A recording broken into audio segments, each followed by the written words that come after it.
Hello mes petits, j'espère que vous allez bien. Alors aujourd'hui, nous allons apprendre comment réaliser cette magnifique jupe portefeuille maxi.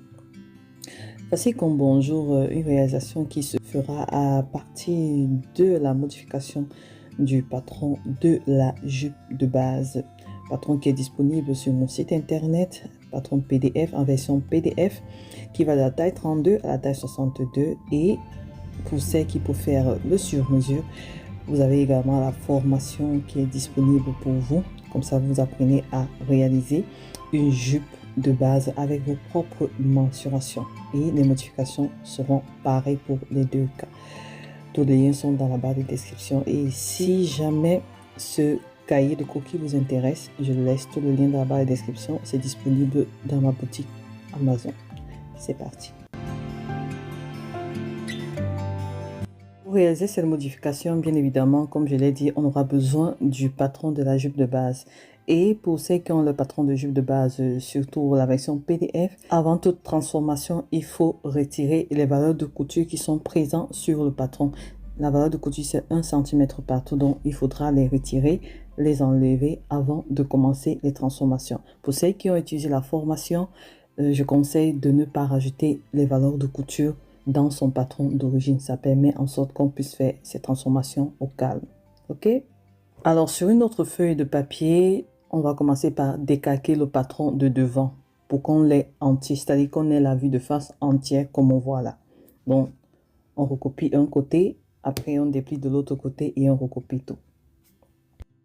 La prochaine étape, c'est de déterminer la longueur de sa jupe. Donc ici, moi je voulais une jupe maxi, donc je vais rallonger ma jupe. Chaque personne va rallonger sa jupe là où elle veut ou alors garder cette longueur initiale. C'est comme on veut. Alors sur les côtés comme ça, je vais rallonger ma jupe selon la longueur que je souhaite. Je fais pareil de l'autre côté. Et je vais fermer sur le bas comme ceci. Une fois que c'est fait, je vais prendre la pièce de dos que je vais aligner comme ceci. De sorte que la ligne de bassin vraiment soit bien alignée. Donc, je pose comme ceci. Et je vais recopier également cette pièce. Je me rassure de bien aligner comme ceci. C'est très important. Et je vais recopier le patron de la pièce de dos.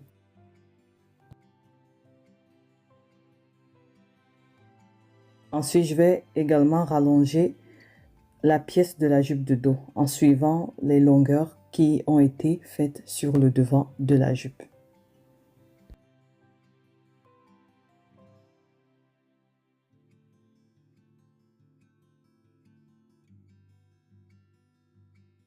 Voilà, c'est fait. Nous allons continuer avec les modifications. Alors, l'objectif ici, c'est de créer ce magnifique volant. Donc, on doit créer une découpe sur le devant de la jupe. Et là, ça va dépendre de chaque personne. Et cette partie est complexe parce que la façon dont on va créer la découpe va déterminer le tombé de la jupe. On va voir ici, là, chacune va faire ses expériences. Ici, je vous montre comment est-ce que j'ai créé cette découpe. Alors, une chose, avant de créer la découpe, je dois savoir la longueur que je souhaite pour ma découpe. Voilà, est-ce que je veux qu'elle commence au niveau de la ligne de bassin ou alors plus haut ou alors plus bas ou alors au niveau des genoux. Vraiment, ici, ça va dépendre de chaque personne. Donc, je vais déterminer la longueur de ma découpe. Le bassin, voici la ligne de bassin qui est quelque part ici. Ça coupe au niveau des fesses là. Donc, c'est ici. Peut-être on souhaite la découpe là, on ne sait jamais. Ou alors, on souhaite plus bas, juste après les fesses. Donc, c'est en bas là. C'est un peu quelque part ici. Ou alors, on veut à partir des genoux. Ici sont les genoux. Peut-être c'est ici qu'on souhaite. Ici, ça va dépendre du choix de chaque personne. Donc, et pour mesurer cela, on mesure sur le côté. Parce que là, on a vraiment la vraie longueur en fait. Donc, pour faire simple, moi, je vais me référer sur la ligne de bassin que j'ai représentée là. La ligne de bassin. Donc, à partir de cette ligne de bassin, on va descendre de 5 à 15 cm par exemple. Et après, c'est chacune qui mettra la valeur qu'elle veut. Et je préfère que chacune soit vraiment créative à ce niveau. Pour mon modèle, après la ligne de bassin, moi, je suis descendue de 15 cm. Je vais prendre cet exemple. Donc, à partir de la ligne de bassin, mesurer 15 cm. Une fois que j'ai placé la mesure dont j'ai besoin, je marque bien un petit trait comme ça. Maintenant, on va passer à la découpe. Donc, pour créer l'effet portefeuille sur le devant de la jupe. Et comme j'ai dit plus tôt, que c'est la façon dont on va créer l'effet, c'est qui va donner un rendu différent sur la jupe, surtout sur le devant de la jupe. À partir de cette moitié, on peut déjà commencer à créer la découpe. Plus on va s'éloigner de l'autre côté de la jupe, plus, comment on dit ça, plus la découpe de notre jupe sur le devant sera, comment je peux dire ça, sera ouverte, sera moins couverte en fait. Je n'arrive pas à trouver les mots, mais moi je voulais que l'effet portefeuille couvre vraiment toutes mes jambes, voilà. Donc c'est pour cela que j'ai d'abord éliminé la pince et sur le milieu de la pince comme ceci, dans le milieu de ma pince, c'est à partir de là que j'ai créé ma découpe. D'accord? Et si je voulais encore que ça soit encore plus fermé, je vais aller jusqu'au bout. Mais ça, je ne voulais pas. Je voulais vraiment que ça soit couvert puisque je savais que j'allais encore rajouter le volant dessus. Ça allait vraiment bien couvrir. Donc, à partir du milieu de pince là, je vais créer ma découpe. Donc, légèrement à main levée comme ceci, je commence à créer l'effet portefeuille du devant de ma jupe. Et je dois passer par ce petit trait qui marquait la longueur de la découpe. Donc, je dois passer par là en fait. Parce que c'est là où je veux que mon volant commence. Donc, juste légèrement comme ça, à main levée ou alors avec une règle courbée. Mais il faudrait qu'au niveau de la partie du dos, ici, que la ligne, elle soit droite. Donc, elle doit être droite. Et voilà, donc là, j'ai corrigé. Et puis, je vais recorriger encore ma courbe comme ceci. Vraiment, on y va tout doucement. Je la corrige. Et c'est tout en fait.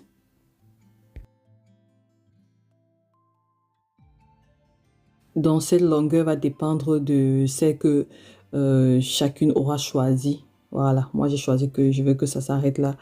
La personne peut choisir que son volant commence à partir des genoux. Donc, ça va différer de chaque projet. Donc, c'est juste pour vous montrer un peu si j'avais choisi à différentes longueurs en fait.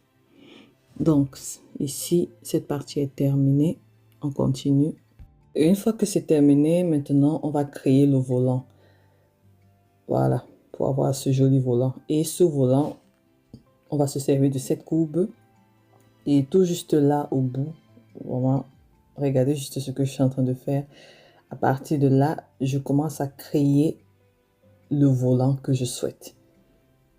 Et ici, comme j'ai déjà la longueur de ma jupe, c'est pour ça que j'ai dit dès le début de déterminer d'abord la longueur de sa jupe. Donc là, comme je sais que j'ai la longueur de ma jupe, je crée le volant. Mais je ne vais pas commencer à tracer ici. Alors ici, je vais créer le volant comme ceci. En faisant en sorte que je viens pointer à ce niveau. Et voilà, je vais arranger ma courbe vraiment comme c'est sur l'image. Il faudrait éviter qu'on ait des parties pointues. Donc vraiment prendre le temps à ce niveau pour créer le volant. Là, je vais renforcer encore pour que ce soit beaucoup plus visible pour vous. Donc voilà, le volant a été créé. Voilà, là j'ai annoté le patron, le dos, le devant. Je vais supprimer cette partie. Maintenant, la prochaine étape, c'est juste de créer des lignes sur le volant comme ceci pour créer du volume. C'est ce volume qui va donner un joli effet à notre volant. Alors, pour créer des lignes comme ceci, moi, je partais sur la base de 5 cm minimum, mais on peut créer des lignes de 10 cm. Vraiment, ici, ça dépendra de chaque personne. Donc, voilà, je traçais juste comme ça. Et je vais numéroter, pardon, chaque. Comme ça permettra en sorte que lorsqu'on va rajouter de volume, on ne se perd pas au niveau des pièces en fait. Une fois que c'est fait, voilà, on va découper le tout. Cette partie n'existe plus. Avec le ciseau à papier, on va couper les pièces du patron comme ceci.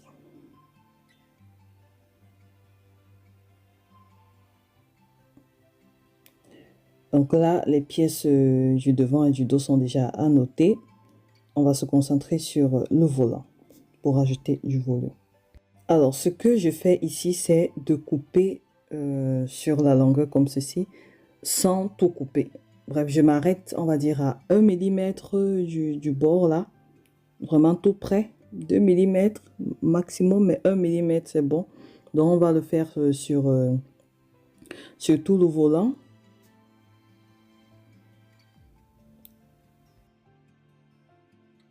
Lorsque c'est fait, on va chercher un autre papier. Bon, moi ici c'est en miniature, donc du coup j'arrive à prendre un papier. Et pour une taille réelle, je fonctionnais feuille par feuille pour créer le volume. Donc si on a un grand papier, voilà, on va prendre un grand papier et on va tracer déjà une ligne comme ceci. Ça sera la ligne repère pour marquer le milieu du volant. Là, on est sûr que on a une belle ligne droite, c'est important. Et on va coller ou alors scotcher le morceau, le premier morceau, quoi, numéro 1 là. Moi, j'utilise la colle, voilà, avec un scotch, c'est pareil. Donc, je vais coller.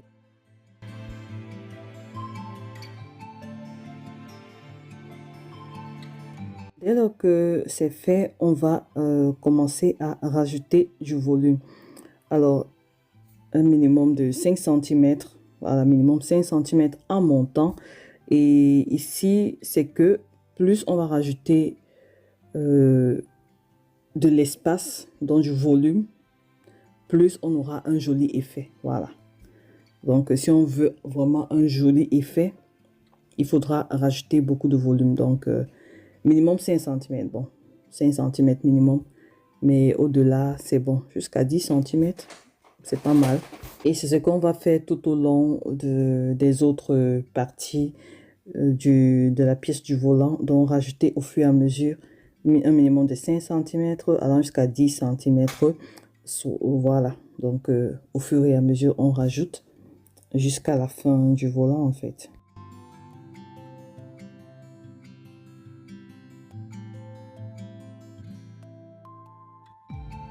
Plus on va avancer vers le bout là, voilà, le papier fini. Allez, on rajoute juste le papier au fur et à mesure. Du moment où on respecte son espacement, ça va.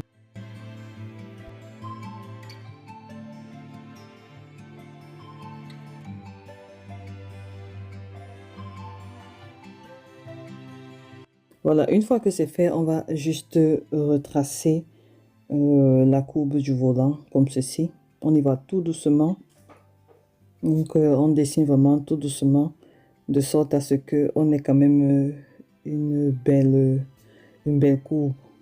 Dès lors que mon volant est déjà bien tracé, on va rajouter les valeurs de couture là au-dessus et au niveau de l'ourlet, bref, tout autour, sauf sur cette partie. Donc, 1 cm partout. Là, si on n'a plus de papier, on va juste racheter le papier et racheter ces valeurs de couture. Pareil pour les autres pièces, si on va rajouter les valeurs de couture à ce niveau également. En assistant toujours dans les parages, quand je laisse la porte ouverte et que je suis en train de filmer, il y a de fortes chances qu'elle apparaisse dans mes tutoriels en fait. Donc là, je rajoute 1 cm de valeur de couture sur le volant et je vais également rajouter au niveau de la jupe.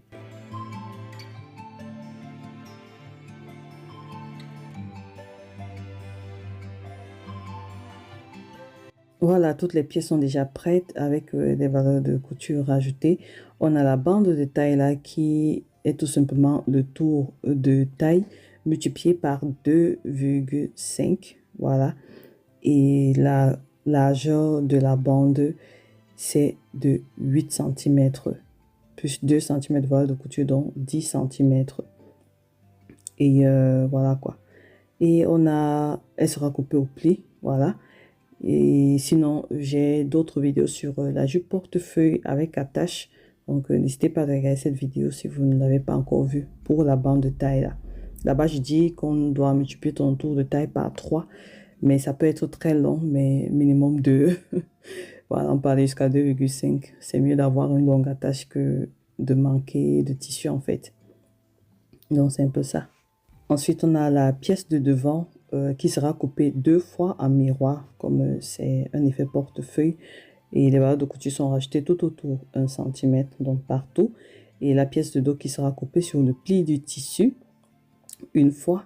Et le volant qui sera coupé sur le pli du tissu. À ce niveau, voilà, il sera coupé 2 fois. Non, une fois. Je suis fatiguée. Le volant sera coupé une fois. Donc, on aura une pièce pour le volant, 2 pièces pour le devant et une pièce pour le dos et la bande de taille. Voilà, donc là, on peut voir que entre mes pièces et mon dessin, voilà, on revoit toutes les pièces, quoi. Voilà.